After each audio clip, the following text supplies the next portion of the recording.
ಪ್ರೀತಿಯ ವಿದ್ಯಾರ್ಥಿಗಳೇ, ನಾವು ಕಳೆದ ಅವಧಿಯಲ್ಲಿ ಭಾರತೀಯ ಮತ್ತು ಪಾಶ್ಚಿಮಾತ್ಯ ಶಿಕ್ಷಣ ತಂತ್ರ ಕುರಿತ ಚರ್ಚೆ ಮಾಡ್ತಾ ಹೋಗಿದ್ದೇವೆ. ಪ್ರಸ್ತುತ ಅವಧಿಯಲ್ಲಿ ಅದರ ಮುಂದುವರೆದ ಭಾಗವಾಗಿ ಶಿಕ್ಷಣದ ಆಧಾರಗಳು, ಶಿಕ್ಷಣಶಾಸ್ತ್ರಕ್ಕೆ ಹಲವಾರು ಜ್ಞಾನಶಾಖೆಗಳ ಆಧಾರವನ್ನು ನಾವು ಕಂಡುಕೊಳ್ಳಕ್ಕೆ ಸಾಧ್ಯ ಆಗ್ತದೆ. ಇತರ ಜ್ಞಾನಶಾಖೆಗಳ ಆಧಾರವಿಲ್ಲದೆ, ತಳಹದಿ ಇಲ್ಲದೆ, ಅಡಿಪಾಯವಿಲ್ಲದೆ ಯಾವ ಜ್ಞಾನಶಾಖೆಯು ಸಹಿತ ಪರಿಪೂರ್ಣ ಆಗಲಿಕ್ಕೆ ಸಾಧ್ಯ ಇಲ್ಲ. ಅದರ ಹಿನ್ನೆಲೆಯಲ್ಲಿ ನಾವು ಕಂಡುಕೊಳ್ಳಕ್ಕೆ ಸಾಧ್ಯ ಆದರೆ ನಮ್ಮ ಶಿಕ್ಷಣಶಾಸ್ತ್ರಕ್ಕೂ ಸಹಿತ ಹಲವಾರು ಕ್ಷೇತ್ರಗಳ ಹಲವಾರು ಜ್ಞಾನಶಾಖೆಗಳ ಆಧಾರವನ್ನು ಕಂಡುಕೊಳ್ಳಕ್ಕೆ ಸಾಧ್ಯ ಆಗ್ತದೆ, ತಳಹದಿಯನ್ನು ಕಂಡುಕೊಳ್ಳಕ್ಕೆ ಸಾಧ್ಯ ಆಗ್ತದೆ. ಹಾಗಾಗಿ ಎಲ್ಲ ಜ್ಞಾನಶಾಖೆಗಳನ್ನು ನಾವು ಅಧ್ಯಯನ ಮಾಡಿದಾಗ ಸಹಿತ ಅತ್ಯಂತ ಪ್ರಮುಖವಾಗಿ ನಮಗೆ ಕಂಡುಬರ್ತಕ್ಕಂತಹ ಮೂರು ಕ್ಷೇತ್ರ ಅಂತಂದ್ರೆ ಅಥವಾ ವಿಷಯ ಅಂತಂದ್ರೆ, ಮೊದಲನೇದಾಗಿ ತತ್ವಶಾಸ್ತ್ರ, ಹಾಗೆಯೇ ಎರಡನೇದಾಗಿ ಮನಃಶಾಸ್ತ್ರ ಅಥವಾ ಮನೋವಿಜ್ಞಾನ, ಮೂರನೇದಾಗಿ ಸಮಾಜಶಾಸ್ತ್ರ. ಈ ಮೂರನ್ನ ಕಂಡುಕೊಳ್ಳಿಕ್ಕೆ ಸಾಧ್ಯ ಆಗ್ತದೆ. ಇನ್ನು ನಾವು ವಿಶೇಷವಾಗಿ ಚರ್ಚೆ ಸಹಿತ ಮಾಡ್ತಾ ಹೋದಂತೆ ಶಿಕ್ಷಣಕ್ಕೆ ತಾತ್ವಿಕ ಆಧಾರ ಅತ್ಯಂತ ಅವಶ್ಯಕ. ಶಿಕ್ಷಣಕ್ಕೆ ತಾತ್ವಿಕ ಆಧಾರ ಅತ್ಯಂತ ಅವಶ್ಯಕ. ಶಿಕ್ಷಣಶಾಸ್ತ್ರ ಕಾಲಾದ್ರೆ ತತ್ವಶಾಸ್ತ್ರ ಕಣ್ಣಾಗಲಿಕ್ಕೆ ಸಾಧ್ಯ ಆಗ್ತದೆ. ಹಾಗಾಗಿ ಎರಡಕ್ಕೂ ಸಹಿತ ಅವಿನಾಭಾವ ಸಂಬಂಧವನ್ನು ಕಂಡುಕೊಳ್ಳುವ ಪ್ರಯತ್ನ ಸಹಿತ ಮಾಡ್ತಾ ಹೋಗ್ತೀವಿ. ತತ್ವಶಾಸ್ತ್ರಕ್ಕೆ ನಾವು ಫಿಲಾಸಫಿಯನ್ನು ಕರೀತಾ ಹೋಗ್ತೀವಿ. ಈ ಫಿಲಾಸಫಿ ಅಂತ ಪದ ಏನಿದೆ, ಗ್ರೀಕ್ ಭಾಷೆಯ ಪದದಿಂದ ಬರಲಿಕ್ಕೆ ಸಾಧ್ಯ ಆಗ್ತದೆ. ಗ್ರೀಕ್ ಭಾಷೆಯ ಫಿಲಾಸ್ ಮತ್ತು ಸೋಫಿಯಾ. ಫಿಲಾಸ್ ಅಂದ್ರೆ ಪ್ರೀತಿ, ಸೋಫಿಯಾ ಅಂದ್ರೆ ಜ್ಞಾನ ಅಂತ ಅರ್ಥ, ಅಥವಾ ವಿಜ್ಡಮ್ ಅಂತ ಕರೀತಾ ಹೋಗ್ತೀವಿ. ಹಾಗಾದ್ರೆ ಈ ಫಿಲಾಸಫಿ ಅಂತ ಪದ ಇಂಗ್ಲಿಷ್ ಭಾಷೆಯ ಪದ ಏನಿದೆ ನಮಗೆ ಗ್ರೀಕ್ ಭಾಷೆಯ ಮೂಲದಿಂದ ಬರಲಿಕ್ಕೆ ಸಾಧ್ಯ ಆಗ್ತದೆ. ಈ ಫಿಲಾಸ್ ಅಂದ್ರೆ ಆ ಪ್ರೀತಿ, ಸೋಫಿಯಾ ಅಂದ್ರೆ ಜ್ಞಾನ, ಅಂದ್ರೆ ಜ್ಞಾನವನ್ನು ತಿಳಿಸ್ತಕ್ಕಂಥ ಪ್ರಕ್ರಿಯೆ. ಜ್ಞಾನಾನುರಾಗಿ ಅಥವಾ ವಿದ್ಯಾನುರಾಗಿ ಕಂಡುಕೊಳ್ಳಿಕ್ಕೆ ನಾವು ಸಾಧ್ಯ ಸಹಿತ ಆಗುತ್ತವೆ. ಲವ್ ಆಫ್ ವಿಜ್ಡಮ್ ಅಂತ ಅರ್ಥ. ಅಂದ್ರೆ ಒಂದು ಜ್ಞಾನದ ಬಗ್ಗೆ, ಒಂದು ವಿವೇಕತೆ ಬಗ್ಗೆ ಇರ್ತಕ್ಕಂತಹ ಪ್ರೀತಿ ಏನಿದೆ ಅದನ್ನ ನಾವು ವಿಶೇಷ ನಾವು ಫಿಲಾಸಫಿ ಕಂಡುಕೊಳ್ಳಿಕ್ಕೆ ಸಾಧ್ಯ ಸಹಿತ ಆಗ್ತಾ ಹೋಗ್ತದೆ. ತತ್ವಶಾಸ್ತ್ರ ಇದೆ, ವಿವೇಕಕ್ಕೆ ಸಂಬಂಧಿಸಿದ ಶಾಸ್ತ್ರ ಆಗಿರತಕ್ಕಂಥದ್ದು. ಎಲ್ಲ ವಸ್ತು ಘಟನೆಗಳನ್ನ ಕುರಿತಾಗಿ ಅದರ ಕಾರಣಗಳನ್ನ, ಅದರ ಹಿಂದಿನ ನಿಯಮಗಳನ್ನ ಅರ್ಥೈಸಿಕೊಳ್ತಕ್ಕಂತಹ ಜ್ಞಾನ ಕುರಿತಾದಂತಹ ಶಾಸ್ತ್ರ ಏನಿದೆ ಅದನ್ನ ನಾವು ವಿಶೇಷವಾಗಿ ಫಿಲಾಸಫಿ ಕಂಡುಕೊಳ್ಳಿಕ್ಕೆ ಸಾಧ್ಯ ಸಹಿತ ಆಗ್ತಾ ಹೋಗ್ತದೆ. ಈ ಜೀವನದ ಬಗ್ಗೆ ವ್ಯಕ್ತಿಗತಕ್ಕಂತಹ ಕುತೂಹಲ, ಅನುಮಾನ ಹಾಗೂ ತನ್ನ ಪರಿಸರದ ಬಗ್ಗೆ ಅವನ ವಿಚಾರ, ಅವನ ತಿಳುವಳಿಕೆ, ಜೊತೆಗೆ ತನ್ನ ಆಂತರಿಕತೆ ಕುರಿತಾಗಿ ತಿಳ್ಕೊಳ್ತಕ್ಕಂತಹ ಪ್ರಯತ್ನ ಏನಿದೆ ಅದೇ ತತ್ವಶಾಸ್ತ್ರಕ್ಕೆ ಮೂಲ ಕಾರಣಗಳಿಗೆ ಸಾಧ್ಯ ಆಗ್ತದೆ. ಜೊತೆಗೆ ಜೀವನದ ಅಂತಿಮ ಮೌಲ್ಯಗಳು ಯಾವ್ಯಾವು ಅದನ್ನ ಚಿಂತಿಸ್ತಕ್ಕಂಥ ಪ್ರಕ್ರಿಯೆ ಪ್ರಾರಂಭ ಆಗಲಿಕ್ಕೆ ಸಾಧ್ಯ ಆಗ್ತದೆ. ಇನ್ನೂ ಸಹಿತ ನಾವು ಕಂಡುಕೊಳ್ಳಕ್ಕೆ ಪ್ರಯತ್ನ ಮಾಡ್ತಾ ಹೋದ್ರೆ ವಿಶಾಲಾರ್ಥದಲ್ಲಿ ಬದುಕನ್ನು ನೋಡ್ತಕ್ಕಂತಹ ಹಾಗೂ ಅರ್ಥೈಸಿಕೊಳ್ತಕ್ಕಂಥ ಜ್ಞಾನ, ಒಬ್ಬ ಮನುಷ್ಯ ಹೇಗೆ ಬದುಕಬೇಕು, ಹೇಗೆ ಚಿಂತಿಸಬೇಕು, ಅವನ ಚಿಂತನೆ ಬದುಕಿಗೆ ಕಾರಣ ಆಗಲಿಕ್ಕೆ ಸಾಧ್ಯ ಆಗ್ತದೆ. ಅವನಲ್ಲಿ ಧನಾತ್ಮಕ ಚಿಂತನೆ ಇದ್ರೆ ಏನಾಗ್ತದೆ, ನಕಾರಾತ್ಮಕ ಚಿಂತನೆ ಇದ್ರೆ ಏನಾಗಲಿಕ್ಕೆ ಸಾಧ್ಯ ಆಗ್ತದೆ. ವ್ಯಕ್ತಿ ಸಾಯ್ತಾನೆ, ಸತ್ ಮೇಲೆ ಏನಾಗ್ತಾನೆ, ಆತ್ಮ ಎಲ್ಲಾಗ್ತದೆ ಈ ಎಲ್ಲ ಪ್ರಶ್ನೆಗಳಿಗೆ ಉತ್ತರವನ್ನ ಕಂಡುಕೊಳ್ತಕ್ಕಂತಹ ಪ್ರಯತ್ನ ತತ್ವಶಾಸ್ತ್ರ ಮಾಡ್ತಾ ಹೋಗ್ತದೆ. ಇನ್ನ ಭಾರತೀಯರಲ್ಲಿ ಹೇಳ್ತಾದ್ರೆ ದರ್ಶನ ಶಾಸ್ತ್ರ ಅಂತ ಹೇಳ್ತಾ ಹೋಗ್ತಾರೆ. ಭಾರತೀಯರ ಪ್ರಕಾರ ಇದೊಂದು ದರ್ಶನ ಶಾಸ್ತ್ರ ಅಂತ ಕಂಡುಕೊಳ್ಳಕ್ಕೆ ಸಾಧ್ಯ ಆಗ್ತಾ ಹೋಗ್ತದೆ. ಹಾಗಾದ್ರೆ ದರ್ಶನ ಅಂತಂದ್ರೆ ಏನು? ನೋಡುವುದು. ಹಾಗಾದ್ರೆ ದರ್ಶನ ಅಂತ ಪದ ಏನಿದೆ ಸಂಸ್ಕೃತ ಭಾಷೆಯ ಮೂಲದ ಬರಲಿಕ್ಕೆ ಸಾಧ್ಯ ಆಗ್ತದೆ, ಸಂಸ್ಕೃತದ ದೃಶ್ಯ ಪದ್ಧತಿ ಬರಲಿಕ್ಕೆ ಸಾಧ್ಯ ಆಗ್ತದೆ. ದರ್ಶನದ ಪದ ಏನಿದೆ ಸಂಸ್ಕೃತದ ದೃಶ್ಯದ ಪದ್ಧತಿ ಬರಲಿಕ್ಕೆ ಸಾಧ್ಯ ಸಿಗ್ತಾಗ್ತದೆ. ದೃಶ್ಯ ಅಂದ್ರೆ ನೋಡುವುದು ಅಂತ ಅರ್ಥ ಆಗಲಿಕ್ಕೆ ಸಾಧ್ಯ ಆಗುತ್ತೆ. ಅಂದ್ರೆ ನೋಡುವುದು ಅಥವಾ ದೃಶ್ಯ ಅಂತ ಅರ್ಥ ಆಗಲಿಕ್ಕೆ ಸಾಧ್ಯ ಆಗ್ತದೆ. ನೋಡುವುದು ಅಥವಾ ದೃಷ್ಟಿ ಅಂತ ಅರ್ಥ ಆಗಲಿಕ್ಕೆ ಸಾಧ್ಯ ಆಗ್ತಾ ಹೋಗ್ತದೆ. ಅಂದ್ರೆ ಹಿಂದೂ ತತ್ವಶಾಸ್ತ್ರದಲ್ಲಿ ಇದಕ್ಕೆ ದೈವತ್ವದ ದರ್ಶನ, ದೇವಶಾಸ್ತ್ರ ಅಂತ ನಾವು ಅದನ್ನ ವಿಶೇಷವಾಗಿ ಹೇಳ್ತಾ ಹೋಗ್ತೀವಿ. ನಿಜವಾದಂತಹ ಜ್ಞಾನ, ದೈವತ್ವದ ದರ್ಶನ ಅಂತಂದ್ರೆ ನಿಜವಾದಂತಹ ಜ್ಞಾನ ಅಂತ ಅರ್ಥ ಆಗಲಿಕ್ಕೆ ಸಾಧ್ಯ ಆಗ್ತಾ ಹೋಗ್ತದೆ. ಇನ್ನ ವಿಶೇಷವಾಗಿ ಚರ್ಚೆ ಸಹಿತ ಮಾಡ್ತಾ ಹೋದಂತೆ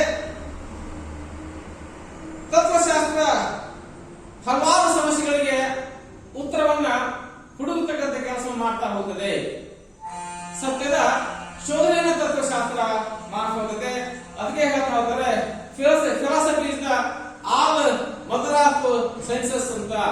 ಎಲ್ಲ ವಿಜ್ಞಾನಗಳ ವಿಜ್ಞಾನ, ಎಲ್ಲ ವಿಜ್ಞಾನಿಗಳ ಮಾತೃಭೂಮಿ ಏನಿದೆ ಅದು ತತ್ವಶಾಸ್ತ್ರ ಆಗಲಿಕ್ಕೆ ಸಾಧ್ಯ ಆಗಿದೆ. ಜಗತ್ತಿನ ಎಲ್ಲ ಜ್ಞಾನ ಶಾಖೆಗಳು ಸಿದ್ಧವಾಗಿರೋದು ತತ್ವಶಾಸ್ತ್ರದ ಮೂಲದಿಂದ. ಹಾಗಾಗಿ philosophy is the mother of all sciences ಅಂತ ನಾವು ಚರ್ಚೆ ಮಾಡ್ತಾ ಹೋಗ್ತೀವಿ. ಎಲ್ಲ ವಿಜ್ಞಾನಗಳ ವಿಜ್ಞಾನ, ಎಲ್ಲ ಜ್ಞಾನ ಶಾಖೆಗಳ ಮಾತೃಭೂಮಿ ಏನಾದ್ರಿಂದ ಅದು ವಿಶೇಷವಾಗಿ ತತ್ವಶಾಸ್ತ್ರ ಕಂಡುಕೊಳ್ಳಕ್ಕೆ ಸಾಧ್ಯ ಸಹಿತ ಆಗ್ತದೆ. ಇದು ವ್ಯಕ್ತಿಯ ವರ್ತನೆ ಪರಿವರ್ತನೆಗೆ ಮೂಲ ಕಾರಣ ಆಗಲಿಕ್ಕೆ ಸಾಧ್ಯ ಆಗಿದೆ. ಸತ್ಯಾಂಶವನ್ನ ಕಂಡುಹಿಡಿತಕ್ಕಂಥ ಕೆಲಸವನ್ನ, ಸತ್ಯದರ್ಶನ ಮಾಡಿಸ್ತಕ್ಕಂಥ ಕೆಲಸವನ್ನ ತತ್ವಶಾಸ್ತ್ರ ಮಾಡ್ತಾ ಹೋಗಿದೆ. ಬದುಕಿನ ಬಗ್ಗೆ ಅತ್ಯಂತ ಆಳವಾದ ಚಿಂತನೆಯನ್ನ ಮಾಡ್ತಾ ಹೋಗಿದೆ. ಕುತೂಹಲಕಾರಿ ಪ್ರಶ್ನೆಗಳನ್ನ ಉತ್ತರಿಸ್ತಕ್ಕಂಥ ಪ್ರಶ್ನೆಗಳಿಗೆ ಉತ್ತರಿಸ್ತಕ್ಕಂಥ ಕೆಲಸವನ್ನು ತತ್ವಶಾಸ್ತ್ರ ಮಾಡ್ತಾ ಹೋಗಿದೆ.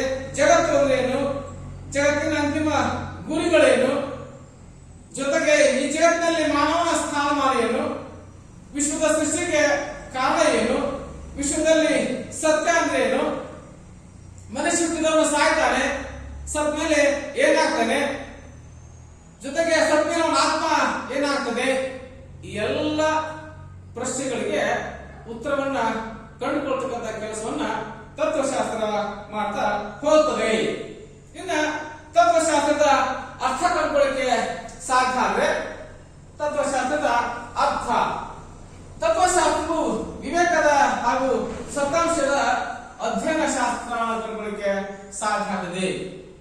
ವಿವೇಕ ಅಂದ್ರೆ ಜ್ಞಾನ ಹಾಗೂ ಸತ್ಯಾಂಶದ ಅಧ್ಯಯನ ಮಾಡತಕ್ಕಂಥ ಜ್ಞಾನ ಶಾಖೆ ಏನಿದೆ, ನಾನು ಹೇಳ್ತಾ ಹೋಗಿದ್ದೀನಿ, ಹಲವಾರು ಸಮಸ್ಯೆಗಳಿಗೆ ಪರಿಹಾರವನ್ನ ಕಂಡುಕೊಳ್ತಕ್ಕಂಥ ಕೆಲಸವನ್ನ ಮಾಡ್ತಾ ಹೋಗ್ತದೆ. ಅಧ್ಯಯನ ಶಾಸ್ತ್ರ ಆಗಲಿಕ್ಕೆ ಸಾಧ್ಯ ಸಹಿತ ಆಗ್ತಾ ಹೋಗ್ತದೆ. ಈಗ ವ್ಯಾಖ್ಯೆ ಕಂಡುಕೊಳ್ಳಕ್ಕೆ ನಾವು ಪ್ರಯತ್ನ ಮಾಡೋದಾದ್ರೆ ಸತ್ಯಾಂಶದ ಸ್ವರೂಪ ಕುರಿತಂತೆ ತಾರ್ಕಿಕ ಅನ್ವೇಷಣೆ ಮಾಡುವ ಶಾಸ್ತ್ರವೇ ತತ್ವಶಾಸ್ತ್ರ. ಸತ್ಯಾಂಶದ ಸ್ವರೂಪ ಕುರಿತಂತೆ ತಾರ್ಕಿಕ ಅನ್ವೇಷಣೆ ಮಾಡುವ ಶಾಸ್ತ್ರ ಏನಿದೆ ಅದನ್ನ ಹೋದರೆ ರಾಧಾಕೃಷ್ಣನ್ ಪ್ರಕಾರ ತತ್ವಶಾಸ್ತ್ರ ಕಂಡುಕೊಳ್ಳಕ್ಕೆ ಸಾಧ್ಯ ಸಹಿತ ಆಗ್ತಾ ಹೋಗ್ತದೆ. ಇನ್ನ ಈ ತತ್ವಶಾಸ್ತ್ರದ ಪ್ರಮುಖ ಅಂಶಗಳನ್ನು ಕಂಡುಕೊಳ್ಳಕ್ಕೆ ಸಾಧ್ಯ ಆದ್ರೆ ತತ್ವಶಾಸ್ತ್ರ ಶಿಕ್ಷಣ ಶಾಸ್ತ್ರಕ್ಕೆ ಒಂದು ತಳಹದಿಯಾಗಿ ಏನನ್ನ ಸೇವೆಯನ್ನು ಸಲ್ಲಿಸುತ್ತದೆ, ಏನು ಕಾರ್ಯ ಮಾಡಲಿಕ್ಕೆ ಸಾಧ್ಯ ಆಗುತ್ತಿದ್ದಾರೆ ಅದರಲ್ಲಿ ಪ್ರಮುಖ ಅಂಶ ಕಂಡುಕೊಳ್ಳಕ್ಕೆ ಸಾಧ್ಯ ಆಗಿದೆ. ಫಸ್ಟ್ ಆಗಿ ತತ್ವಶಾಸ್ತ್ರ ಶಿಕ್ಷಣದ ಸಿದ್ಧಾಂತ ರೂಪ. ಅಂದ್ರೆ ತತ್ವಶಾಸ್ತ್ರ ಏನಿದೆ ಶಿಕ್ಷಣದ ಸಿದ್ಧಾಂತ ರೂಪ ಆಗಲಿಕ್ಕೆ ಸಾಧ್ಯ ಆಗ್ತದೆ. ಸಿದ್ಧಾಂತಗಳನ್ನ ಮಂಡಿಸ್ತದೆ, ನಿಯಮಗಳನ್ನ ರೂಪಿಸುತ್ತೆ, ತತ್ವಗಳನ್ನ ರೂಪಿಸ್ತಾ ಹೋಗುತ್ತೆ. ತತ್ವಶಾಸ್ತ್ರ ಸಿದ್ಧಾಂತಗಳನ್ನ ಜೊತೆಗೆ ನಮ್ಮದಾದಂತಹ ನಿಯಮಗಳನ್ನ ಜೊತೆಗೆ ತತ್ವಗಳನ್ನ ರೂಪಿಸ್ತಾ ಹೋಗಿದೆ. ಆ ಸಿದ್ಧಾಂತಗಳ ಆಧಾರದಲ್ಲಿ, ನಿಯಮಗಳ ಆಧಾರದ ಮೇಲೆ, ತತ್ವಗಳ ತಳಹದಿಯ ಮೇಲೆ ಶಿಕ್ಷಣ ಶಾಸ್ತ್ರ ಸಾಗಬೇಕು. ಅಂದ್ರೆ ಶಿಕ್ಷಣ ಶಾಸ್ತ್ರದ ಎಲ್ಲ ಸಮಸ್ಯೆಗಳು ಸಹಿತ ತತ್ವಶಾಸ್ತ್ರದ ಸಮಸ್ಯೆಗಳಾಗಿರ್ತವೆ. ಆ ಎಲ್ಲ ಸಮಸ್ಯೆಗಳಿಗೆ ಪರಿಹಾರವನ್ನ ಕಂಡುಕೊಳ್ಳತಕ್ಕಂಥ ಕೆಲಸವನ್ನ ತತ್ವಶಾಸ್ತ್ರ ನಮಗೆ ತಿಳಿಸ್ತಾ ಹೋಗುತ್ತೆ. ಹಾಗಾಗಿ ವಿಶೇಷವಾಗಿ ಹೇಳ್ತಾ ಹೋಗ್ತೇವೆ. ವಿಶೇಷವಾಗಿ ತತ್ವಶಾಸ್ತ್ರ ಶಿಕ್ಷಣದ ಸಿದ್ಧಾಂತ ರೂಪ ಅಂದ್ರೆ ಪಠ್ಯಕ್ರಮವನ್ನ ರಚನೆ ಶಿಕ್ಷಣದ ಗುರುಗಳನ್ನು ಹೇಳ್ತಾ ಹೋಗ್ತಾರೆ. ಫಸ್ಟ್ ಆಗಿ ಪಠ್ಯಕ್ರಮವನ್ನ ರಚನೆ ಮಾಡಲಿಕ್ಕೆ ನಿರ್ದಿಷ್ಟವಾದಂತಹ ಮಾರ್ಗದರ್ಶನವನ್ನು ಮಾಡ್ತಾ ಹೋಗ್ತದೆ. ಶಿಕ್ಷಕನ ಲಕ್ಷಣಗಳನ್ನ ಹೇಳ್ತಾ ಹೋಗ್ತದೆ. ಶಿಕ್ಷಕ ಹೇಗಿರ್ಬೇಕು, ವಿದ್ಯಾರ್ಥಿ ಹೇಗಿರ್ಬೇಕು, ಬೋಧನಾ ಕಲಿಕಾ ಪ್ರಕ್ರಿಯೆ ಹೇಗಿರ್ಬೇಕು, ಬೋಧನಾ ಮಾಧ್ಯಮ ಹೇಗಿರ್ಬೇಕು ಅನ್ನೋದನ್ನ ಎಲ್ಲವೂ ಸಹಿತ ತಿಳಿಸಿದ ಕೆಲಸ ತತ್ವಶಾಸ್ತ್ರ ಮಾತನಾಡುತ್ತದೆ. ಹಾಗಾಗಿ ಒಂದು ಶಿಕ್ಷಣದ ಗುರಿಗಳನ್ನ, ಒಂದು ಪಠ್ಯಕ್ರಮವನ್ನ, ಶಿಕ್ಷಕನ ಜವಾಬ್ದಾರಿಗಳೇನು, ಜೊತೆಗೆ ವಿದ್ಯಾರ್ಥಿ ಜವಾಬ್ದಾರಿಗಳೇನು, ಬೋಧನಾ ಕಲಿಕಾ ಪ್ರಕ್ರಿಯೆ ಸಾಗತಕ್ಕಂತ ಮಾರ್ಗಗಳು ಯಾವುವು, ಬೋಧನಾ ಮಾಧ್ಯಮಗಳು ಯಾವುವು, ಬೋಧನಾ ವಿಧಾನಗಳನ್ನ ತಿಳಿಸ್ತಕ್ಕಂಥ ಕೆಲಸ ತತ್ವಶಾಸ್ತ್ರ ಮಾಡ್ತಾ ಹೋಗುತ್ತದೆ. ಹಾಗಾಗಿ ವಿಶೇಷವಾಗಿ ಹೇಳ್ತೀವಿ, ತತ್ವಶಾಸ್ತ್ರಕ್ಕೆ ಶಿಕ್ಷಣದ ಸಿದ್ಧಾಂತ ರೂಪಾಗಲಿಕ್ಕೆ ಸಾಧ್ಯ ಆಗದೆ. ಶಿಕ್ಷಣ ಕ್ಷೇತ್ರಕ್ಕೆ ಸ್ಪಷ್ಟವಾದಂತಹ ಸಿದ್ಧಾಂತಗಳನ್ನ, ನಿಯಮಗಳನ್ನ, ತತ್ವಗಳನ್ನ ತಿಳಿಸ್ತಕ್ಕಂಥ ಕೆಲಸವನ್ನ ಮಾಡ್ತಾ ಹೋಗುತ್ತದೆ. ಇನ್ನ ಜಗತ್ತಿನ ಎಲ್ಲ ತತ್ವಶಾಸ್ತ್ರ ಶಿಕ್ಷಣ ತಜ್ಞರು, ಜಗತ್ತಿನ ಎಲ್ಲ ತತ್ವಶಾಸ್ತ್ರಜ್ಞರೆ ಅವರನ್ನು ಸಹಿತ ಶಿಕ್ಷಣದ ತಜ್ಞರು ಕಂಡುಕೊಳ್ಳಿಕ್ಕೆ ಸಾಧ್ಯ ಸಹಿತ ಆಗ್ತಾ ಹೋಗುತ್ತದೆ. ಉದಾಹರಣೆಗಾಗಿ ಸ್ವಾಮಿ ವಿವೇಕಾನಂದ ಆಗಿರ್ಬೋದು, ಮಹಾತ್ಮ ಗಾಂಧೀಜಿ ಆಗಿರ್ಬೋದು, ಠಾಗೋರ್ ಆಗಿರ್ಬೋದು, ಭಗವಾನ್ ಬುದ್ಧ ಆಗಿರ್ಬೋದು, ಪ್ಲೇಟೋ ಆಗಿರ್ಬೋದು, ಅರಿಸ್ಟಾಟಲ್ ಆಗಿರ್ಬೋದು, ಹೆಗಲ್ ಆಗಿರ್ಬೋದು, ಡೂಯಿ ಆಗಿರ್ಬೋದು, ಜೊತೆಗೆ ಜಿಡ್ಡು ಕೃಷ್ಣಮೂರ್ತಿ ಆಗಿರ್ಬೋದು, ಜಾನ್ ಡೂಯಿ ಆಗಿರ್ಬೋದು, ಇವರೆಲ್ಲ ಜಗತ್ತಿನ ಶ್ರೇಷ್ಠ ತತ್ವಶಾಸ್ತ್ರಜ್ಞರು, ಜೊತೆಗೆ ಹಾಗೇನೆ ಶ್ರೇಷ್ಠ ಶಿಕ್ಷಣತಜ್ಞರಾಗಿದ್ದಾರೆ. ಹಾಗಾಗಿ ಎಲ್ಲ ತತ್ವಜ್ಞಾನಿಗಳು ಸಹಿತ ಶಿಕ್ಷಣ ತತ್ವ ಕಂಡುಕೊಳ್ಳಿಕ್ಕೆ ಸಾಧ್ಯ ಸಹಿತ ಆಗ್ತಾ ಹೋಗುತ್ತದೆ. ಇನ್ನು ತತ್ವಶಾಸ್ತ್ರ ಪ್ರಮುಖವಾಗಿ ಗುರಿ ಮತ್ತು ಪಠ್ಯಕ್ರಮವನ್ನ ನೀತಿ ಮಾಡ್ತಿರ್ತದೆ. ನಾವೆಲ್ಲ ಚರ್ಚೆ ಮಾಡ್ತಾ ಇದೀವಿ ಎಲ್ಲಿ ಅಂತ ಸಿದ್ಧಾಂತ ರೂಪದಲ್ಲಿ. ಹಾಗಾಗಿ ಅತ್ಯಂತ ಪ್ರಮುಖವಾಗಿ ತತ್ವಶಾಸ್ತ್ರ ಶಿಕ್ಷಣಕ್ಕೆ ಶಿಕ್ಷಣದ ಗುರಿಗಳನ್ನ ನಿಗದಿಪಡಿಸ್ತಾ ಹೋಗಿದೆ. ಹೇಳ್ತಾ ಹೋದ್ವಿ education for knowledge, education for health ಅಂತ ಹೇಳ್ತಾ ಹೋದ್ವಿ, ಎಜುಕೇಶನ್ ಫಾರ್ ಕ್ಯಾರೆಕ್ಟರ್ ಅಂತ ಹೇಳ್ತಾ ಹೋಗ್ತೀವಿ, ಎಜುಕೇಶನ್ ಫಾರ್ ವೊಕೇಶನ್ ಅಂತ ಹೇಳ್ತಾ ಹೋಗ್ತೀವಿ, ಎಜುಕೇಶನ್ ಫಾರ್ ನ್ಯಾಷನಲ್ ಇಂಟಿಗ್ರಿಟಿ ಅಂತ ಹೇಳ್ತಾ ಹೋಗ್ತೀವಿ, ಎಜುಕೇಶನ್ ಫಾರ್ ಯೂನಿವರ್ಸಲ್ ಬ್ರದರ್ಹುಡ್ ಅಂತ ಹೇಳ್ತಾ ಹೋಗ್ತೀವಿ, ಎಜುಕೇಶನ್ ಫಾರ್ ಡೆಮೋಕ್ರಸಿ ಅಂತ ಹೇಳ್ತಾ ಹೋಗ್ತೀವಿ. ನಾವು ಈ ಎಲ್ಲ ಶಿಕ್ಷಣದ ಗುರಿಗಳನ್ನ ನಮ್ದೇ ಆಗಿದ್ದಂತಹ ತತ್ವಶಾಸ್ತ್ರ ನಮಗೆ ನಿಗದಿಪಡಿಸುವ ಕೆಲಸವನ್ನು ಸಹಿತ ಮಾಡ್ಬೋದಿದೆ. ಈ ತತ್ವಶಾಸ್ತ್ರದ ಗುರಿಗಳಲ್ಲೂ ಸಹಿತ ಕಾಲಮಾಗಿರ್ತಕ್ಕಂತೆ ಬದಲಾವಣೆ ಕಂಡುಕೊಳ್ಳಿಕ್ಕೆ ಸಾಧ್ಯ ಆಗ್ತದೆ. ಕಂಟೆಂಪರರಿ ವರ್ಡ್ ಏನಿದೆ, ಪ್ರಸ್ತುತ ಜಗತ್ತೇನಿದೆ, ಆ ಜಗತ್ತಿನ ಅನುಗುಣವಾಗಿ ಶಿಕ್ಷಣದ ಗುರಿಗಳಲ್ಲೂ ಸಹಿತ ನಾವು ಮಾಡ್ಕೋತೀವಿ ಬದಲಾವಣೆ ಮಾಡಲಿಕ್ಕೆ ತತ್ವಶಾಸ್ತ್ರ ನಮಗೆ ಸಲಹೆಯನ್ನ ನೀಡತಕ್ಕಂಥ ಕೆಲಸ ಸಹಿತ ಮಾಡ್ತಾ ಹೋಗುತ್ತದೆ. ಇನ್ನ ಮೌಲ್ಯಗಳನ್ನ ನಿಗದಿಪಡಿಸ್ತಾ ಹೋಗುತ್ತದೆ. ಒಂದು ಕಾಲಕ್ಕೆ ನಾವು ಹೇಳ್ತಾ ಹೋಗ್ತೀವಿ ಬೇರೆ ಬೇರೆ ಮೌಲ್ಯಗಳಿದ್ವು, ಆದ್ರೆ ಇವತ್ತಿನ ಜಗತ್ತಿನಲ್ಲಿ ನಾವು ಹಣವೇ ಪ್ರಧಾನವಾಗಿರುವಂತಹ ಸಂದರ್ಭ ಕಂಡುಕೊಳ್ಳಿಕ್ಕೆ ಸಾಧ್ಯ ಆಗ್ತದೆ. ಅದರ ಮಧ್ಯೆ ಸಹಿತ ಜಗತ್ತನ್ನ ಶಾಂತಿಯಿಂದ ಬದುಕಲಿಕ್ಕೆ ಸಾಧ್ಯ ಆಗಿಸುವ ನಿಟ್ಟಿನಲ್ಲಿ ನಮಗೆ ನಿರ್ದಿಷ್ಟವಾದಂತಹ ನೈತಿಕ ಮೌಲ್ಯಗಳನ್ನ, ನಾಗರಿಕ ಮೌಲ್ಯಗಳನ್ನ, ಮಾನವೀಯ ಮೌಲ್ಯಗಳನ್ನ ತಿಳಿಸ್ತಕ್ಕಂಥ ಕೆಲಸವನ್ನ ನಮ್ದಾಗಿರುವಂತಹ ತತ್ವಶಾಸ್ತ್ರ ಮಾಡ್ತಾ ಹೋಗುತ್ತದೆ. ಇದು ಶಿಕ್ಷಣ ಕ್ಷೇತ್ರಕ್ಕೆ ತತ್ವಶಾಸ್ತ್ರ ತಳಹದಿಯಾಗಿ ತನ್ನ ಗುಣಾದನ್ನು ಕೊಟ್ಟಂತ ಕೆಲಸವನ್ನ ತಳಹದಿಯಾಗಿ ಕೊಟ್ಟಂತ ಕೆಲಸ ಸಹಿತ ತತ್ವಶಾಸ್ತ್ರ ಮಾಡ್ತಾ ಹೋಗುತ್ತದೆ. ಇನ್ನ ಎರಡನೇ ಕಂಡುಕೊಳ್ಳಿಕ್ಕೆ ಶಿಕ್ಷಣ ಆಧಾರ ಕಂಡುಕೊಳ್ಳಿಕ್ಕೆ ಸಾಧ್ಯ ಆದ್ರೆ ಮನಃಶಾಸ್ತ್ರ ಅಥವಾ ಅದನ್ನ ಹೇಳ್ತೀವಿ ಮನೋವಿಜ್ಞಾನ ಕಂಡುಕೊಳ್ಳಿಕ್ಕೆ ಸಾಧ್ಯ ಸಹಿತ ಆಗ್ತಾ ಹೋಗ್ತದೆ. ನಾವು ವಿಶೇಷವಾಗಿ ಚರ್ಚೆ ಸಹಿತ ಮಾತಾಡೋದಂದ್ರೆ ಯಾವ ತತ್ವ ಯಾವ ಶಿಕ್ಷಣ ಏನಿದೆ ಮನಃಶಾಸ್ತ್ರದ ತಳಹದಿ ಆಧಾರದ ಮೇಲೆ ರಚನೆ ಆಗಲಿಕ್ಕೆ ಸಾಧ್ಯ ಆಗುವುದಿಲ್ಲ, ಆ ಕ್ಷೇತ್ರ ವಿಫಲವಾಗ್ತದೆ. ಮಗುವಿನ ಅಭಿರುಚಿ, ಆಸಕ್ತಿ, ಮನೋಭಾವ, ಬುದ್ಧಿಶಕ್ತಿ, ಒಲವು ನಿಲುವು, ಸ್ಮರಣ ಶಕ್ತಿ, ಸ್ಮೃತಿ ಶಕ್ತಿ ಎಲ್ಲರ ಆಧಾರದ ಮೇಲೆ ನಾವು ಮಗುವಿಗೆ ಶಿಕ್ಷಣ ಕೊಡದೆ ಹೋದ್ರೆ ಅದು ಬೋರ್ಗಲ್ ಮೇಲೆ ನೀರು ಹಾಕಿದಂತಾಗಲಿಕ್ಕೆ ಸಾಧ್ಯ ಆಗ್ತದೆ. ಹಾಗಾಗಿ ಪ್ರಬಲ ಹೇಳ್ತಾ ಹೋಗ್ತಾರೆ, ಪ್ರಬಲ ಹೇಳ್ತಾ ಹೋಗ್ತಾರೆ, ಶಿಕ್ಷಣ ಶಾಸ್ತ್ರ ಏನಿದೆ ಅದು ಮನಃಶಾಸ್ತ್ರಾನುಗಾಮಿಯಾಗಿರ್ಬೇಕು. ಶಿಕ್ಷಣ ಶಾಸ್ತ್ರ ಮನಃಶಾಸ್ತ್ರಾನುಗಾಮಿಯಾಗಲಿಕ್ಕೆ ಸಾಧ್ಯ ಸಹಿತ ಆಗಿರ್ಬೇಕು ಅನ್ನೋದನ್ನು ವಿಶೇಷವಾಗಿ ಚರ್ಚೆ ಸಹಿತ ಮಾಡ್ತಾ ಹೋಗ್ತೀವಿ.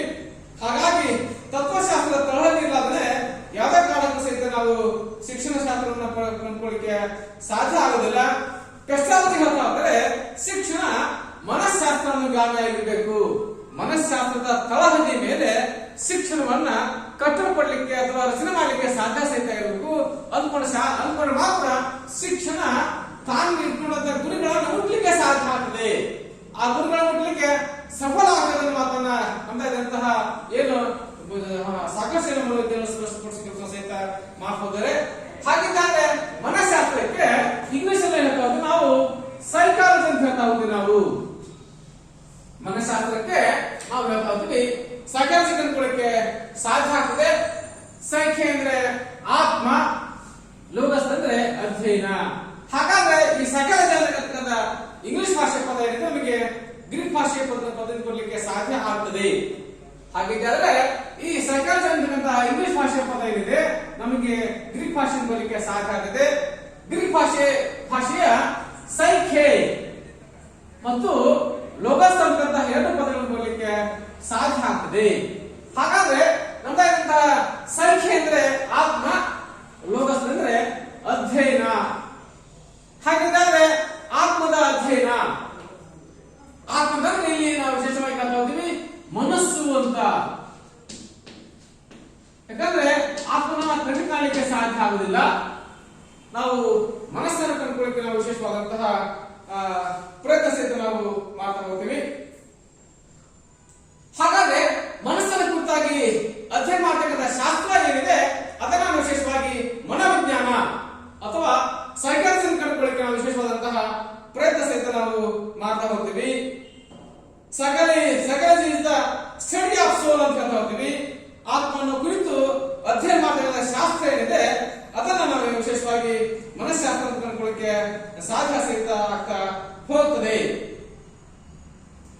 ಹಾಗೆ ನಾವು ವಿಶೇಷವಾಗಿ ಚರ್ಚೆ ಸಹಿತ ಮಾಡ್ತಾ ಹೋದ್ರೆ ಹುಟ್ಟುವಂತಕ್ಕಂಥ ಒಬ್ಬ ಮನೋವಿಜ್ಞಾನಿ ಹೇಳ್ತಾ ಹೋದರೆ ಮೊದಲು ಮನೋವಿಜ್ಞಾನ ತನ್ನ ಆತ್ಮವನ್ನು ಕಲ್ತ್ಕೊಳ್ಳಿಕ್ಕೆ ಸಾಧ್ಯ ಆಗ್ತದೆ. ಆತ್ಮ ಹೋಗಿ ಆತ್ಮದ ಸ್ಥಾನದಲ್ಲಿ ಮನಸ್ಸು ಬರಲಿಕ್ಕೆ ಸಾಧ್ಯ ಆಗ್ತದೆ. ಯಾಕಂದ್ರೆ ಆತ್ಮನ ನಾವು ಅಧ್ಯಯನ ಮಾಡಲಿಕ್ಕೆ ಸಾಧ್ಯ ಆಗುದಿಲ್ಲ. ಆತ್ಮ ನಮಗೆ ಕಣ್ಣಿ ಕಾಣಲಿಕ್ಕೆ ಸಾಧ್ಯ ಆಗುದಿಲ್ಲ. ದೃಷ್ಟಿಗೋಚರ ವ್ಯವಸ್ಥೆ ಅದಕ್ಕೆ ಇಲ್ಲ. ಹಾಗಾಗಿ ಆತ್ಮದ ಅಧ್ಯಯನ ಕಷ್ಟ ಸಾಧ್ಯ ಆಗೋದ್ರಿಂದ ಆತ್ಮದ ಸ್ಥಾನದಲ್ಲಿ ನಾವು ಮನಸ್ಸನ್ನು ಕಂಡುಕೊಳ್ಳಿಕ್ಕೆ ಸಾಧ್ಯ ಆಗ್ತದೆ. ಮನಸ್ಸನ್ನು ಸಹಿತ ಅಧ್ಯಯನ ಮಾಡಲಿಕ್ಕೆ ಸಾಧ್ಯ ಆಗುದಿಲ್ಲ. ಯಾರ ಮನಸ್ಸು ಹೇಗಿದೆ ಏನಿದೆ ಅಂತ ಹೇಳಲಿಕ್ಕೆ ಸಾಧ್ಯ ಆಗುದಿಲ್ಲ.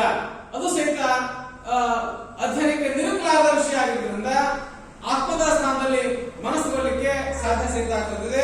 ಮನಸ್ಸು ಸಹಿತ ಏನ್ ಮಾಡಲಿಕ್ಕೆ ಸಾಧ್ಯ ಆಗಲಿಲ್ಲ, ಅಧ್ಯಯನ ಮಾಡಲಿಕ್ಕೆ ಸಾಧ್ಯ ಆಗಲಿಲ್ಲ. ಹಾಗಾಗಿ ಸ್ಟಡಿ ಆಫ್ ದಿ ಮೈಂಡ್ ಅಂತ ಹೇಳ್ತಾ ಹೋಗ್ತೀವಿ. ಮನಸ್ಸನ್ನ ಅಧ್ಯಯನ ಮಾಡತಕ್ಕಂಥ ಶಾಸ್ತ್ರ ಅಂತ ಹೇಳಲಿಕ್ಕೆ ನಾವು ವಿಶೇಷವಾಗಿ ಪ್ರಯತ್ನ ಸಹಿತ ಮಾಡ್ತಾ ಹೋಗ್ತೀವಿ. ಮನೋವಿಜ್ಞಾನಿ ವಿಲಿಯಂ ವೂಂಟ್ ಹೇಳ್ತಾ ಹೋಗ್ತಾನೆ, psychology is the study of consciousness ಅಂತ. ಅಂದ್ರೆ ಪ್ರಜ್ಞೆಯನ್ನ ಅಧ್ಯಯನ ಮಾಡತಕ್ಕಂಥ ಶಾಸ್ತ್ರ ಮನಃಶಾಸ್ತ್ರ ಅಂತ ಹೇಳ್ತಾ ಹೋಗ್ತೀವಿ. ಅಕಾರ್ಡಿಂಗ್ ಟು ವಿಲಿಯಂ ವೂಂಟ್ ಪ್ರಕಾರ ಕಂಡುಕೊಳ್ಳಿಕ್ಕೆ ಸಾಧ್ಯ ಆಗ್ತದೆ. Psychology is the study of conscious ಅಂತ ಕಂಡುಕೊಳ್ಳಿಕ್ಕೆ ಸಾಧ್ಯ ಆಗ್ತದೆ. ಹಾಗಿದ್ದಾದ್ರೆ ವ್ಯಕ್ತಿ ತಪ್ಪು ಮಾಡ್ತಾ ಹೋಗ್ತಾನೆ. ತಪ್ಪು ಮಾಡ್ತಾ ಹೋದಂತ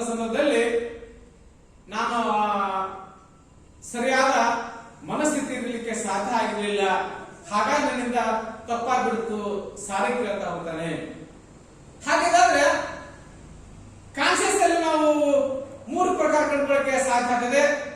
ಕಾನ್ಸಿಯಸ್ನೆಸ್, ಅನ್ಕಾನ್ಸಿಯಸ್ ಜೊತೆಗೆ ಸಬ್ ಕಾನ್ಸಿಯಸ್ ಅಂತ ಹೇಳ್ತಾ ಹೋಗ್ತೀವಿ ನಾವು.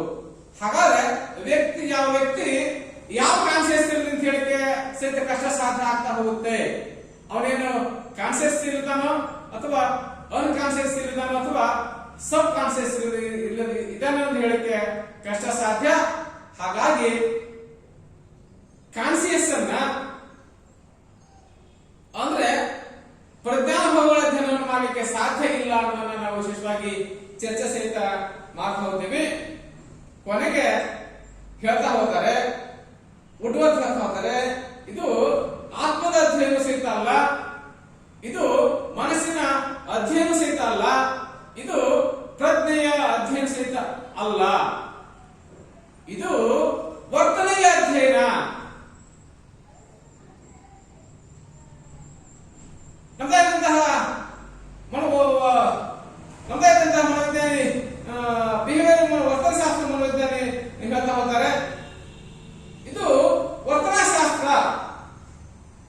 ಬಿಹೇವಿಯರ್ ವರ್ತನಶಾಸ್ತ್ರ ನಾವು ಚರ್ಚೆ ಸಹಿತ ಮಾಡ್ತಾ ಹೋಗ್ತೀವಿ. ಅಲ್ಲಿ ಹೇಳೋ ಪ್ರಕಾರ ಇದೊಂದು ವರ್ತನಶಾಸ್ತ್ರ. ಹಾಗಾದ್ರೆ ವರ್ತನೆ ಅಂತಂದ್ರೆ ಏನು? What is the behaviour? ವರ್ತನೆ ಅಂತಂದ್ರೆ ಏನು? ವರ್ತನೆ ಅಂದ್ರೆ ಒಬ್ಬ ವ್ಯಕ್ತಿ ವೀಕ್ಷಿಸಬಹುದಾದ ಚಟುವಟಿಕೆ, ಬೇರೆ ಏನೇನೂ ಅಲ್ಲ. ವಾಟ್ ಇಸ್ ದ ಬಿಹೇವಿಯರ್ ಅಂತಂದ್ರೆ, ವರ್ತನೆ ಅಂತಂದ್ರೆ ಒಬ್ಬ ವ್ಯಕ್ತಿ ವೀಕ್ಷಿಸಬಹುದಾದಂತಹ ಚಟುವಟಿಕೆ ಏನಿದೆ ಅದನ್ನ ನಾವು ವಿಶೇಷವಾಗಿ ವರ್ತನೆ ಅಥವಾ ನಡವಳಿಕೆ ಕಂಡುಕೊಳ್ಳಿಕ್ಕೆ ಸಾಧ್ಯ ಆಗ್ತದೆ. ಸಾಮಾನ್ಯ ಹೇಳ್ತಾ ಹೋಗ್ತಾರೆ, ಅವನ ನಡವಳಿಕೆ ಸರಿ ಇಲ್ಲ, ಅವನ ವರ್ತನೆ ಸರಿ ಇಲ್ಲ. ಹೇಗೆ ಹೇಳ್ತಾ ಹೋಗ್ತಾರೆ? ಅದನ್ನ ಅಬ್ಸರ್ವ್ ಮಾಡನೆ ಅಥವಾ ವೀಕ್ಷಣೆ ಮಾಡನೆ ಹೇಳ್ತಕ್ಕಂಥ ಸಂದರ್ಭ ಕಂಡುಕೊಳ್ಳಿಕ್ಕೆ ಸಾಧ್ಯ ಸಹಿತ ಆಗ್ತಾ ಹೋಗ್ತದೆ. ಹಾಗಾದ್ರೆ ವಿಶೇಷವಾಗಿ ಚರ್ಚೆ ಸಹಿತ ಮಾಡ್ತಾ ಹೋಗ್ತೀವಿ. ಒಬ್ಬ ವ್ಯಕ್ತಿಯ ಸಮಗ್ರ ಮತ್ತು ಸಮಸ್ಯೆ ಚಟುವಟಿಕೆಗಳ ಅಧ್ಯಯನ ಏನಿದೆ ಅದನ್ನ ವಿಶೇಷವಾಗಿ ಮನಃಶಾಸ್ತ್ರ ಕಂಡುಕೊಳ್ಳಿಕ್ಕೆ ಸಾಧ್ಯ ಸಹಿತ ಆಗ್ತಾ ಹೋಗ್ತದೆ. ಇನ್ನ ವ್ಯಾಖ್ಯಾ ಕಂಡುಕೊಳ್ಳಿಕ್ಕೆ ಸಾಧ್ಯ ಆದ್ರೆ ಮನೋವಿಜ್ಞಾನಿ ಗ್ಯಾರೆಟ್ ಪ್ರಕಾರ ಮಾನವನ ವರ್ತನೆ ಅಧ್ಯಯನ ಮಾಡತಕ್ಕಂತಹ ಶಾಸ್ತ್ರ ಏನಿದೆ ಅದೇ ಮನೋವಿಜ್ಞಾನ ಅಥವಾ ಮನಃಶಾಸ್ತ್ರ ಕಂಡುಕೊಳ್ಳಿಕ್ಕೆ ಸಾಧ್ಯ ಆಗುತ್ತದೆ. ಹಾಗಾಗಿ ಮಾನವನ ವರ್ತನೆಯನ್ನ ಅಧ್ಯಯನ ಮಾಡತಕ್ಕಂತಹ ಶಾಸ್ತ್ರ ಏನಿದೆ ಅದನ್ನ ವಿಶೇಷವಾಗಿ ಮನೋವಿಜ್ಞಾನ ಕಂಡುಕೊಳ್ಳಿಕ್ಕೆ ಸಾಧ್ಯ ಆಗ್ತಾ ಹೋಗುತ್ತದೆ. ಇನ್ನ ಪ್ರಮುಖ ಅಂಶಗಳು ಏನು? ಒಂದು ಶಿಕ್ಷಣ ಶಾಸ್ತ್ರಕ್ಕೆ ತಳಹದಿಯಾಗಿ ಅಥವಾ ಬುನಾದಿಯಾಗಿ ಮನಃಶಾಸ್ತ್ರ ಹೇಗೆ ತನ್ನ ಕೆಲಸ ಕಾರ್ಯ ಮಾಡಲಿಕ್ಕೆ ಸಾಧ್ಯ ಆಗುವುದಕ್ಕೆ ನಾವು ಪ್ರಯತ್ನ ಸಹಿತ ಮಾಡ್ತಾ ಹೋದ್ರೆ ಶಿಕ್ಷಣದ ಗುರಿಗಳನ್ನ ಜಾರಿ ತರಲಿಕ್ಕೆ ಮಾರ್ಗದರ್ಶನ ಮಾಡ್ತಾ ಹೋಗುತ್ತದೆ. ನಾವೇನು ಶಿಕ್ಷಣದ ಗುರಿಗಳಿದ್ದಾವೆ ಆ ಎಲ್ಲ ಗುರಿಗಳನ್ನು ಸಹಿತ ವಿಶೇಷವಾಗಿ ಜಾರಿ ತರಲಿಕ್ಕೆ ಪ್ರಯತ್ನ ಸಹಿತ ಮಾಡ್ತಾ ಹೋಗುತ್ತದೆ. ವಿಶೇಷವಾಗಿ ನಾವು ಚರ್ಚೆ ಸಹಿತ ಮಾಡ್ತಾ ಹೋಗ್ತೀವಿ. ನಮ್ಮ ಶಿಕ್ಷಣದ ಗುರಿಗಳು ಏನಿದ್ದಾವೆ, knowledge for education for knowledge ಅಂತ ಹೇಳ್ತಾ ಇದ್ವಿ, ಎಜುಕೇಶನ್ ಫಾರ್ ಹೆಲ್ತ್ ಅಂತ ಹೇಳ್ತಾ ಹೋಗ್ತೀವಿ, ಎಜುಕೇಶನ್ ಫಾರ್ ಕ್ಯಾರೆಕ್ಟರ್ ಅಂತ ಹೇಳ್ತಾ ಹೋಗ್ತೀವಿ, ಎಜುಕೇಶನ್ ಫಾರ್ ವೆಕೇಶನ್. ಈ ಎಲ್ಲ ಗುರಿಗಳೇನಿದ್ದಾವೆ ಈ ಎಲ್ಲ ಗುರಿಗಳನ್ನ ಜಾರಿ ತರಲಿಕ್ಕೆ ಅಥವಾ ಅನ್ವಯ ಮಾಡೋದಕ್ಕೆ ನಮಗೆ ಸೂಕ್ತವಾದಂತಹ ಮಾರ್ಗದರ್ಶನವನ್ನ ಶಿಕ್ಷಣದ ಗುರಿಗಳಂತ ಮನೋಜ್ಞಾನ ನಮಗೆ ಸಹಾಯವನ್ನು ಮಾಡತಕ್ಕಂಥ ಕೆಲಸವನ್ನ ಮಾಡ್ತಾ ಹೋಗುತ್ತದೆ. ಇನ್ನ ಮನಃಶಾಸ್ತ್ರ ಮಗು ವ್ಯಕ್ತಿಯ ಮನಸ್ಸನ್ನ ವೈಯಕ್ತಿಕವಾಗಿ ಅವನ ಸ್ವಸಾಮರ್ಥ್ಯ, ಆಸಕ್ತಿ ಮತ್ತು ಒಲವುಗಳನ್ನ ತಿಳಿಸಿದ ಕೆಲಸ ಸಹಿತ ಮಾಡ್ತಾ ಹೋಗ್ತಿದೆ. ಅಂದ್ರೆ ಒಬ್ಬ ವ್ಯಕ್ತಿಯ ಒಲವು ನಿಲುವುಗಳನ್ನ, ಅಭಿರುಚಿ, ಆಸಕ್ತಿ, ಅವಧಾನ, ಮನೋಭಾವ, ಬುದ್ಧಿಶಕ್ತಿಗಳ ಆಧಾರದ ಮೇಲೆ ನಾವು ಶಿಕ್ಷಣ ಕೊಡಲಿಕ್ಕೆ ಸಾಧ್ಯ ಆಗಿರಬೇಕು. ಮಗುವಿನ ಆಸಕ್ತಿ ಕೆರಳಿಸಲಾರದೆ ನಾವು ಶಿಕ್ಷಣ ಕೊಟ್ಟಿದ್ದಾದ್ರೆ ಅದು ವ್ಯರ್ಥ ಕಸರತ್ತಾಗಲಿಕ್ಕೆ ಸಾಧ್ಯ ಆಗ್ತದೆ. ಹಾಗಾಗಿ ಶಿಕ್ಷಣ ಚರ್ಚೆ ಸಹಿತ ಮಾಡ್ಕೋತೀವಿ. ವ್ಯಕ್ತಿಯ ಅಭಿರುಚಿ, ಆಸಕ್ತಿ, ಮನೋಭಾವ, ಬುದ್ಧಿಶಕ್ತಿ, ಒಲವು ನಿಲುವುಗಳ ಆಧಾರದ ಮೇಲೆ, ಸ್ಮರಣ ಶಕ್ತಿಯ ಆಧಾರದ ಮೇಲೆ ನಾವು ವ್ಯಕ್ತಿಗೆ ಶಿಕ್ಷಣ ಕೊಡಲಿಕ್ಕೆ ಸಾಧ್ಯ ಸಹಿತ ಆಗಿರಬೇಕು. ವರ್ತನೆಯ ವೈಜ್ಞಾನಿಕ ಅಧ್ಯಯನ ಒಬ್ಬ ವ್ಯಕ್ತಿಯ ವರ್ತನೆಗಳನ್ನ ವೈಜ್ಞಾನಿಕವಾಗಿ ಅಧ್ಯಯನ ಮಾಡಿ ಅದನ್ನ ಆ ವರ್ತನೆಯನ್ನ ವ್ಯಕ್ತಿ ಅಧ್ಯಯನಕ್ಕೆ ಒಳಪಡಿಸಿ ಅವನ ಸಮಸ್ಯೆಗಳಿಗೆ ಪರಿಹಾರವನ್ನ ಕಡಿಮತಕ್ಕಂಥ ಕೆಲಸವನ್ನು ಮನೋವಿಜ್ಞಾನ ಮಾಡ್ತಾ ಹೋಗುತ್ತೆ. ಅಂದ್ರೆ ಒಬ್ಬ ವ್ಯಕ್ತಿಯ ವರ್ತನೆಯ ವೈಜ್ಞಾನಿಕ ಅಧ್ಯಯನ ಮಾಡುವುದಂದ್ರೆ ಅವನನ್ನ ಕೇಸ್ ಸ್ಟಡಿಗೆ ಒಳಪಡಿಸಲಾಗ್ತದೆ ಅಥವಾ ವ್ಯಕ್ತಿ ಅಧ್ಯಯನಕ್ಕೆ ಒಳಪಡಿಸಲಿಕ್ಕೆ ಸಾಧ್ಯ ಆಗ್ತದೆ. ಅದರ ಆಧಾರದ ಮೇಲೆ ಆ ವ್ಯಕ್ತಿಯ ಸಮಸ್ಯೆಗಳಿಗೆ ಪರಿಹಾರ ಕಂಡುಕೊಳ್ಳತಕ್ಕಂಥ ಕೆಲಸವನ್ನ ಮನೋವಿಜ್ಞಾನ ಮಾಡ್ತಾ ಹೋಗುತ್ತದೆ. ವ್ಯಕ್ತಿಗೆ ಭಿನ್ನತೆಯ ಆಧಾರದ ಮೇಲೆ ಒಬ್ಬ ವ್ಯಕ್ತಿಗೆ ಶಿಕ್ಷೆ ಕೊಡುವಂತ ಕೆಲಸ ಸೇರಿಸಿ ಮಾಡ್ತಾ ಹೋಗ್ತದೆ. ಹೇಳ್ತಾ ಹೋದ್ವಿ, ಒಬ್ಬ ವ್ಯಕ್ತಿ ಮತ್ತೊಬ್ಬ ವ್ಯಕ್ತಿಯಿಂದ ಬೇರ್ಪಡಿಸ್ತಕ್ಕಂಥ ಲಕ್ಷಣಗಳೇ ವ್ಯಕ್ತಿಗೆ ಭಿನ್ನತೆಗಳು. ಒಬ್ಬ ವ್ಯಕ್ತಿಯಿಂದ ಮತ್ತೊಬ್ಬ ವ್ಯಕ್ತಿಯನ್ನ ಬೇರ್ಪಡಿಸ್ತಕ್ಕಂಥ ಅಥವಾ ಭಿನ್ನವಾಗಿದ್ದಾನೆ ಅಂತ ಹೇಳಲಿಕ್ಕೆ ಇರತಕ್ಕಂತಹ ಲಕ್ಷಣಗಳೇನಿವೆ ಅದನ್ನ ನಾವು ವಿಶೇಷವಾಗಿ ಹೇಳ್ತಾ ಹೋಗ್ತೀವಿ. ವ್ಯಕ್ತಿಗೆ ಭಿನ್ನತೆ ಕಂಡುಕೊಳ್ಳಕ್ಕೆ ಸಾಧ್ಯ ಸಹಿತ ಆಗ್ತಾ ಹೋಗುತ್ತದೆ. ಅದರ ಆಧಾರದ ಮೇಲೆ ಒಬ್ಬ ವ್ಯಕ್ತಿಗ ಭಿನ್ನತೆಯ ಆಧಾರದ ಮೇಲೆ ನಾವು ಮಗುವಿಗೆ ಶಿಕ್ಷಣ ಕೊಡಲಿಕ್ಕೆ ಸಾಧ್ಯ ಆಗ್ತದೆ. ಅದನ್ನ ವಿಶೇಷವಾಗಿ ನಾವು ಹೇಳ್ತಾ ಹೋಗ್ತೀವಿ. ನೆಕ್ಸ್ಟ್ ಬೋಧನಾ ಕಲಿಕಾ ಪ್ರಕ್ರಿಯೆಯನ್ನ ಯಶಸ್ವಿಗೊಳಿಸತಕ್ಕಂಥ ಪ್ರಕ್ರಿಯೆ. ಹಾಗಿದ್ದಾದ್ರೆ ಒಬ್ಬ ಶಿಕ್ಷಕ ಆಗಿರ್ತಕ್ಕಂಥವನು ಬೋಧನಾ ಕಲಿಕಾ ಒಂದು ವರ್ಗಾವಣೆಯಲ್ಲಿ ಬೋಧನಾ ಕಲಿಕಾ ಪ್ರಕ್ರಿಯೆಯನ್ನು ಯಶಸ್ವಿಗೊಳಿಸಿಕೊಂಡಿದ್ದಾರೆ. ಇಬ್ಬರು ಸಹಿತ ಕ್ರಿಯಾಶೀಲ ಚಟುವಟಿಕೆಯನ್ನು ತೊಡಗಿಸಿಕೊಳ್ಳಿಕ್ಕೆ ಸಾಧ್ಯ ಆಗಿರಬೇಕು. ಶಿಕ್ಷಕ ಮತ್ತು ವಿದ್ಯಾರ್ಥಿ ಏನಿದ್ದಾರೆ ಇಬ್ಬರು ಸಹಿತ ಕ್ರಿಯಾಶೀಲ ಚಟುವಟಿಕೆ ತೊಡಗಿಸಿಕೊಂಡ್ರೆ ಮಾತ್ರ ಒಂದು ಬೋಧನಾ ಕಲಿಕಾ ಪ್ರಕ್ರಿಯೆ ಯಶಸ್ವಿ ಆಗಲಿಕ್ಕೆ ಸಾಧ್ಯ ಆಗ್ತದೆ. ಇಲ್ಲಿ ಹೋದ್ರೆ ಆ ಪ್ರಕ್ರಿಯೆ ಯಶಸ್ವಿ ಆಗಲಿಕ್ಕೆ ಸಾಧ್ಯ ಆಗುವುದಿಲ್ಲ. ಹಾಗಾಗಿ ಶಿಕ್ಷಕ ಸಹಿತ ಸಮರ್ಥನಾಗಿರ್ಬೇಕಾಗ್ತದೆ. ವಿದ್ಯಾರ್ಥಿ ಸಹಿತ ಏನಾಗ್ತದೆ ಅದಕ್ಕೆ ಜಾಗೃತಿಗೊಳ್ಬೇಕಾಗ್ತದೆ. ಹಾಗಾಗಿ ವಿದ್ಯಾರ್ಥಿಯ ಕಲಿಕೆಗೆ ಸಿದ್ಧಗೊಳಿಸಿ ಪಾಠ ಬೋಧನೆ ಮಾಡಬೇಕು ಅಥವಾ ಕಲಿಕೆಗೆ ಸಿದ್ಧ ಇದ್ದಾಗ ಪಾಠ ಮಾಡಲಿಕ್ಕೆ ಸಾಧ್ಯ ಆಗಿರಬೇಕು. ಇನ್ನು ಸಮಗತಿಶೀಲತೆಯ ಅಧ್ಯಯನ ಮತ್ತು ತಿಳುವಳಿಕೆಯನ್ನ ನೀಡ್ತಕ್ಕಂಥದ್ದು ಅಂದ್ರೆ ಸಮೂಹದ ಅಧ್ಯಯನ. ಸಮೂಹ ವರ್ತನೆಯನ್ನು ಅಧ್ಯಯನ ಮಾಡುವ ಮೂಲಕವಾಗಿ ಸಮೂಹ ವರ್ತನೆಯ ಆಧಾರದ ಮೇಲೆ ಮಗುವಿಗೆ ತರಬೇತಿ ಕೊಡುವ ಕೆಲಸವನ್ನು ಮನೋವಿಜ್ಞಾನ ಮಾಡ್ತಾ ಹೋಗುತ್ತದೆ. ಸಮೂಹಗತ ಶಾಸ್ತ್ರವನ್ನ ಅಧ್ಯಯನ ಮಾಡುವ ಮೂಲಕ ಸಮೂಹ ವರ್ತನೆಯ ಆಧಾರದ ಮೇಲೆ ಮುಂದೆ ಬರತಕ್ಕಂತಹ ಮಗುವಿಗೆ ಸಮವರ್ತನೆಯ ಆಧಾರದ ಮೇಲೆ ಮಗುವಿಗೆ ತರಬೇತಿ ಕೊಟ್ಟಂತ ಕೆಲಸವನ್ನ ಮನೋವಿಜ್ಞಾನ ಮಾಡಲಿಕ್ಕೆ ಸಾಧ್ಯ ಆಗ್ತದೆ. ಹಾಗಾಗಿ ಸಮೂಹಗತಿಶೀಲತೆ ಅಧ್ಯಯನ ಮಾಡುವ ಮೂಲಕ ಮಗುವಿಗೆ ವಿಶೇಷವಾದಂತಹ ತರಬೇತಿ ಕೊಡುವ ಕೆಲಸವನ್ನು ಸಹಿತ ನಮ್ಮದಾದಂತಹ ಮನೋವಿಜ್ಞಾನ ಮಾಡ್ತಾ ಹೋಗುತ್ತದೆ. ಇನ್ನ ಅರ್ಥವನ್ನು ಕಂಡುಕೊಳ್ಳಕ್ಕೆ ಸಾಧ್ಯ ಆದ್ರೆ ಮೂರನೇ ತಳದಿದ್ದಂದ್ರೆ ಸಮಾಜಶಾಸ್ತ್ರ. ಹಾಗಿದ್ದಾದ್ರೆ ನಾವು ವಿಶೇಷವಾಗಿ ಚರ್ಚೆ ಸಹಿತ ಮಾಡ್ತಾ ಹೋಗ್ತೀವಿ. ಶಿಕ್ಷಣಕ್ಕೆ ಕೇವಲ ತತ್ವಶಾಸ್ತ್ರ ಮಾತ್ರ ಅಲ್ಲ, ಕೇವಲ ಮನಃಶಾಸ್ತ್ರ ಅಥವಾ ಮನೋವಿಜ್ಞಾನ ಅಥವಾ ವರ್ತನಶಾಸ್ತ್ರ ಮಾತ್ರ ಅಲ್ಲ, ಸಮಾಜಶಾಸ್ತ್ರದ ತಳಹದಿ ಅತ್ಯಂತ ಅಗತ್ಯ. ಯಾಕಂದ್ರೆ ನಾವು ವ್ಯಕ್ತಿಯ ಎಲ್ಲ ಚಟುವಟಿಕೆಗಳು ಸಹಿತ ಅಥವಾ ವರ್ತನೆಗಳು ಸಹಿತ ಪ್ರತಿಬಿಂಬಿತ ಆಗೋದು ನಮ್ಮದಾಗಿರುವಂತಹ ಸಮಾಜದಲ್ಲಿ. ಆ ಹಿನ್ನೆಲೆಯಲ್ಲಿ ನಾವು ಕಂಡುಕೊಳ್ಳಕ್ಕೆ ಸಾಧ್ಯ ಆದ್ರೆ ಒಂದು ಮಗುವಿಗೆ ಸಮಾಜಶಾಸ್ತ್ರದ ಹಿನ್ನೆಲೆ ಅತ್ಯಂತ ಅವಶ್ಯಕ. ಸಮಾಜದ ರಚನೆ ಬಗ್ಗೆ, ಸಮಾಜದ ಕಾರ್ಯಗಳ ಬಗ್ಗೆ, ಸಾಮಾಜಿಕ ಸೇವೆಗಳ ಬಗ್ಗೆ ತಿಳುವಳಿಕೆ ಅತ್ಯಂತ ಅವಶ್ಯಕವನ್ನು ನಾವು ವಿಶೇಷವಾಗಿ ಚರ್ಚೆ ಸಹಿತ ಮಾಡ್ತಾ ಹೋಗ್ತೇವೆ. ಹಾಗಿದ್ದಾಗ ಈ ಸಮಾಜಶಾಸ್ತ್ರಕ್ಕೆ ಇಂಗ್ಲಿಷ್ ಅಲ್ಲಿ ನಾವು ವಿಶೇಷವಾಗಿ ಸೋಷಿಯಾಲಜಿ ಕಂಡುಕೊಳ್ಳಕ್ಕೆ ಸಾಧ್ಯ ಆಗ್ತಾ ಹೋಗ್ತದೆ. ಸಮಾಜಶಾಸ್ತ್ರಕ್ಕೆ ನಾವು ವಿಶೇಷವಾಗಿ ಹೇಳ್ತಾ ಹೋಗ್ತೀವಿ, ಸೋಷಿಯಾಲಜಿ ಅಂತ ನಾವು ವಿಶೇಷವಾಗಿ ಚರ್ಚೆ ಸಹಿತ ಮಾಡ್ತಾ ಹೋಗ್ತೀವಿ. ಇದು ಸಹಿತ ಲ್ಯಾಟಿನ್ ಭಾಷೆಯಿಂದ ಬಂದಿರತಕ್ಕಂಥ ಪದ. ಲ್ಯಾಟಿನ್ ಭಾಷೆಯ ಸೋಸಿಯಸ್ ಮತ್ತು ಲಾಗೋಸ್ ಅಂತಕ್ಕೆ ಸಾಧ್ಯ ಸಹಿತ ಆಗ್ತಾ ಹೋಗ್ತದೆ. ಹಾಗಿದ್ದಾಗ ಸೋಸಿಯಸ್ ಅಂತಂದ್ರೆ ಜೊತೆಗಾರ, ಒಡನಾಡಿ, ಜೊತೆಗೆ ಅಥವಾ ಸಮಾಜ ತತ್ವಗಳಿಗೆ ಸಾಧ್ಯ ಆಗ್ತದೆ. ಲೋಗಸ್ ಅಂದ್ರೆ ಅಧ್ಯಯನ, ಅಂದ್ರೆ ಸಮಾಜದ ಅಧ್ಯಯನ, ನನ್ನ ಒಡನಾಡಿಗಳ ಅಧ್ಯಯನ, ನನ್ನ ಜೊತೆಗಾರನ ಕುರಿತಾಗಿ ನಾವು ವಿಶೇಷವಾಗಿ ಸಮಾಜಶಾಸ್ತ್ರ ಕಂಡುಕೊಳ್ಳಿಕ್ಕೆ ಸಾಧ್ಯ ಸಹಿತ ಆಗ್ಬೋದಿದೆ. ಜೊತೆಗಾರ, ಸಹಚರ ಅಂದ್ರೆ ಸಮಾಜದ ವಿಜ್ಞಾನ, ಸೈನ್ಸ್ ಆಫ್ ದ ಸೊಸೈಟಿ ಕಂಡುಕೊಳ್ಳಿಕ್ಕೆ ಸಾಧ್ಯ ಆಗಿದೆ. ಸಮಾಜದ ಕುರಿತು ವೈಜ್ಞಾನಿಕವಾಗಿ ಅಧ್ಯಯನ ಮಾಡೋದನ್ನ ಶಾಸ್ತ್ರ ಏನಿದೆ. ಸಮಾಜಶಾಸ್ತ್ರ ಅಂತಂದ್ರೆ ಸಮಾಜವನ್ನು ಕುರಿತು ವೈಜ್ಞಾನಿಕವಾಗಿ ಅಧ್ಯಯನ ಮಾಡತಕ್ಕಂತ ಶಾಸ್ತ್ರ ಏನಿದೆ ಅದನ್ನ ವಿಶೇಷವಾಗಿ ನಾವು ಸಮಾಜಶಾಸ್ತ್ರ ಕಂಡುಕೊಳ್ಳಿಕ್ಕೆ ಸಾಧ್ಯ ಸಹಿತ ಆಗ್ತಾ ಹೋಗ್ತದೆ. ಇನ್ನ ಇದರ ಪ್ರಮುಖ ಅಂಶ ಕಂಡುಕೊಳ್ಳಿಕ್ಕೆ ಸಾಧ್ಯ ಆದ್ರೆ ಒಂದು ಸಮಾಜಶಾಸ್ತ್ರವಾಗಿ ಶಿಕ್ಷಣ ಶಾಸ್ತ್ರಕ್ಕೆ ತಳಹದಿಯಾಗಿ ತನ್ನ ಸೇವೆಯನ್ನ ಸಲ್ಲಿಸ್ತಾ ಹೋಗುತ್ತದೆ. ಅಂದ್ರೆ ಫಸ್ಟ್ ಕಂಡುಕೊಳ್ಳಿಕ್ಕೆ ಪ್ರಯತ್ನ ಮಾಡಿದರೆ ಸಾಮಾಜಿಕ ನಿಯಂತ್ರಣ, ಅದರ ಅರ್ಥ, ಮಹತ್ವ ಹಾಗೂ ವಿಧಾನಗಳನ್ನ ತಿಳಿಸ್ತಕ್ಕಂಥ ಪ್ರಕ್ರಿಯೆ. What is the social control? ಸಾಮಾಜಿಕ ನಿಯಂತ್ರಣ ಅಂತಂದ್ರೆ ಏನು? ಸಾಮಾಜಿಕ ನಿಯಂತ್ರಣ ಯಾಕೆ ಬೇಕು? ಅದರ ಲಾಭಗಳೇನು? ಅದರ ನಷ್ಟಗಳೇನು? ಸೋಷಿಯಲ್ ಕಂಟ್ರೋಲ್ ಇದ್ರೆ ಸಮಾಜ ಏನಾಗಲಿಕ್ಕೆ ಸಾಧ್ಯ ಆಗ್ತದೆ?